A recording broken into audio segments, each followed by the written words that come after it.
Ved en gastric sleeve operation er man i fuld bedøvelse, og det foregår også med kikkertkirurgi, det vil sige igennem maveskindet med en række små adgange.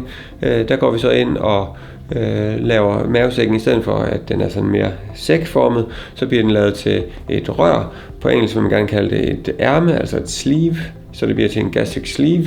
Det vil sige, at man fjerner 3/4 af mavesækken, således at maden stadig kommer fra spiserøret ned i en rørformet mavesæk, og så ud i tyndtarmen, sådan som den plejer.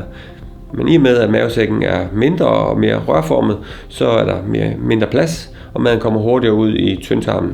Og det ændrer på de hormoner, der frigøres fra tyndtarmen, og er med til at styre sult- og mæthedsfornemmelsen, og også hvordan metabolismen den håndterer det, der kommer ind.